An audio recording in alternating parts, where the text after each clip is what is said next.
Skyway Stage 3, Section 2A, refers to the 130-kilometer section of the Skyway Stage, 3 elevated expressway that runs between Tomas Claudio and PUP Star Mesa in Metro Manila. This segment is also sometimes referred to as the section between Tomas Claudio and PUP Star Mesa. Ayun yun, yung pier sa loob. So, dito sa kanan natin, yung right of way ng Skyway Stage 3, Section 2A. Dilim na. Sana maliwanag pa yung kuha natin. Ito yung off-ramp sa baba, on-ramp sa kanan. So, yung on-ramp dito hindi pa nag-uumpisa. Off-ramp tapos na, no? Para petwall na lang kulang dito. Sinimulan ko to, walang naniniwala sa paligid ko. Ano? Plaza Azul sa kaliwa natin. Ngayong gabi nito, mag-update tayo dito sa Skyway Stage 3, Section 2A. Dito sa may Padre Jacinto Zamora Bridge. Paco Santa Mesa Road po ito, diretso tayo dun. Sa may Paco Exit Interchange.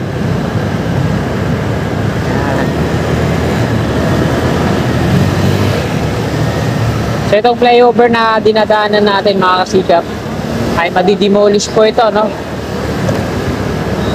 So hanapin natin dito kung merong kulay pula na cross na markings para sa NCR. Kasi dun sa kabilang flyover hanggang 7 yung numbering nandun sa ano, gitna ng flyover. So tingnan natin dito kung meron. Ayun yung kabilang flyover, ayun, sa kabila natin. Nandun yung malaking cross doon, yung last number 7. Ay, number 11 naman to. Ayun o, number 11 naman to. Dito sa number 12 pala yung nandun. Number 11 yan dyan.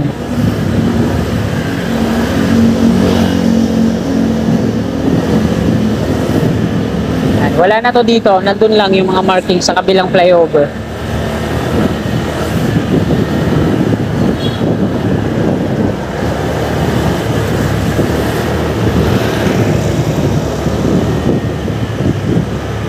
So, dito naman tayo. Ito yung dinidemolish, sorry. Ayan, napakalawak na dito mga kababayan, eh, no? Ayan. Ito yung sa San Miguel Corporation, yung dinedredging nila. Ay, napakalawak na dyan, no? Saan kaya nila dinadala yung mga lupa dito? Ito na yung isusunod nila, oh. Ayan yung mga borak tsaka basura na nakukuha nila sa Pasig River. Dito nila tinatambak.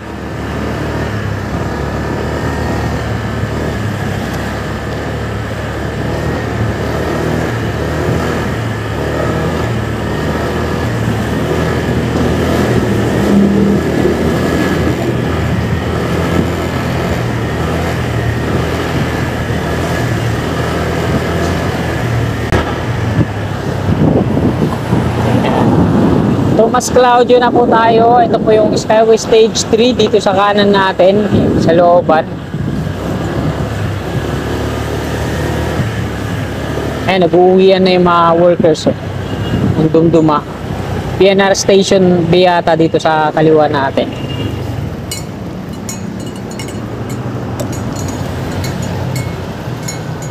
Ayun yun, yung pier sa loob. May bantay.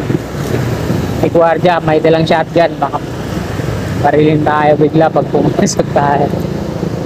So ito yung mga kasikap, di na ako kanan dito, diretso na ako.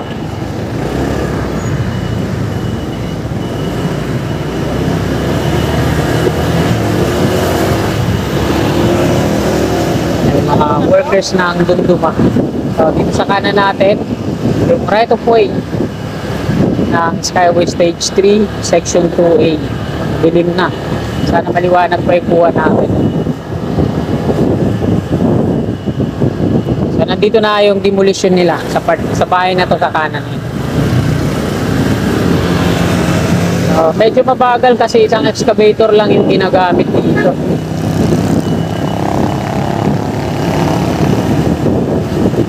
So, dito na tayo dumaan.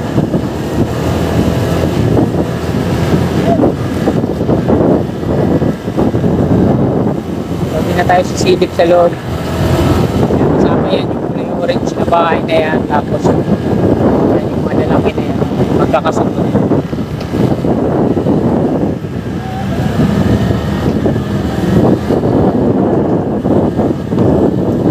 Padre Jacinto Zamora Bridge.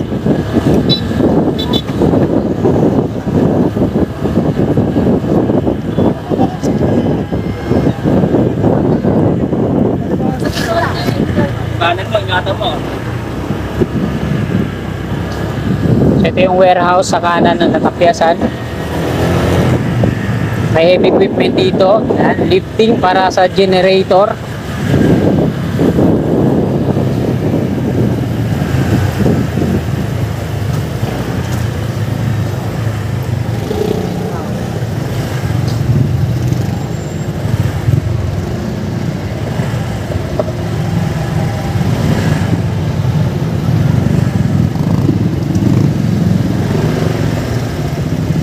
Nakalawang na yung river cage dito sa kaliwa.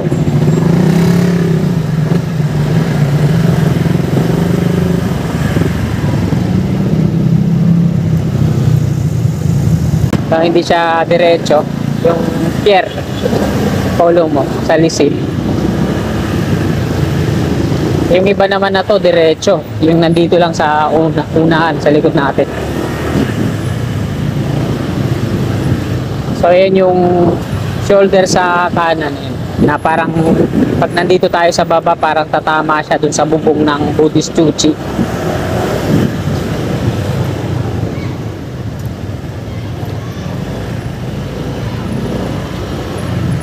Uy, may bagong ano dito.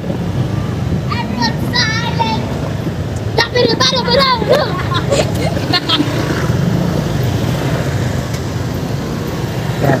Ito yung off-ramp sa baba, on-ramp sa kanan. So yung on-ramp dito hindi pa nag-uumpisa. Off-ramp tapos na, no? Para pet wall na lang kulang dito. Ay, tinatanggalan na ng mga platform. Ito yung dulo ng Skyway Stage 3 at NLEX connector. Ito, may viaduct na dito ang NLEX connector. Nauna na silang matapos dito. Kay Pangilinan to, no? So, dito din sila maglilink ng kay Ramon Ang naman, Skyway Stage 3. So, ayan, yung ipapakita ko sa inyo, yung kulay dilaw na yan, parang container tanks din, no? Bago lang yan dyan.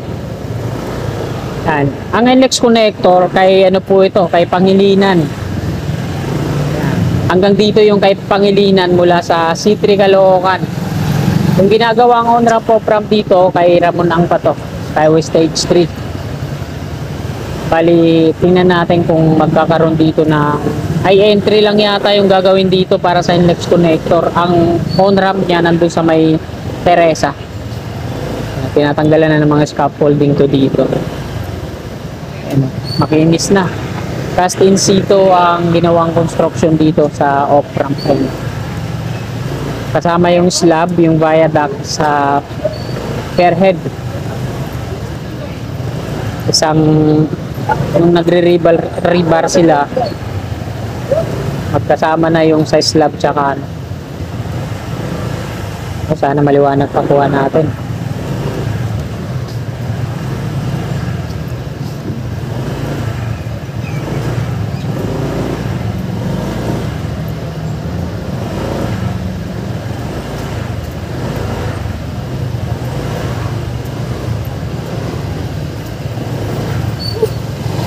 So may kasikap tayo na nagtatanong kung madidemolish daw ba dun sa may Valenzuela Street. Malayo na po yung Valenzuela Street dito sa construction ng on-ramp off-ramp. Kung magkakaroon man dito ng widening, dito sa kanan natin yan, yung mga bahay dito sa kanan yan. Ayan yung mga madidemolish pag nagkaroon ng widening dito. Pero sa Valenzuela Street, malayo na yun. So dito makakasikap sa kaliwa natin, off-ramp, wala na yung gasolinahan, malawak na dun sa loob. At tingnan natin kung magkakaroon sila dito ng toll. Kasi bawat exit na nilalagay yung toll, no? Yung counter. So tingnan natin dito kung magkakaroon ng counter toll para sa off-ramp. Yan. So, ayan. Mula doon, dito yung Valenzuela Street. Napakalayo na yan doon. Kaya sa kasikap natin na nagtatanong kung madidemolish din daw ba yung mga bahay dito sa Valenzuela Street, ito dito. Para sa sarili kong opinion, malayo na yan. Parang hindi na, no? Ayan, Valenzuela Street to dito. Malayo na yan.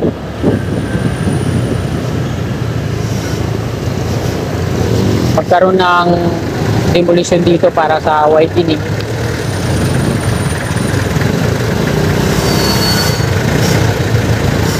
So, ayan mga kasikap, hanggang dito na lang po itong video na to. Maraming salamat. God bless.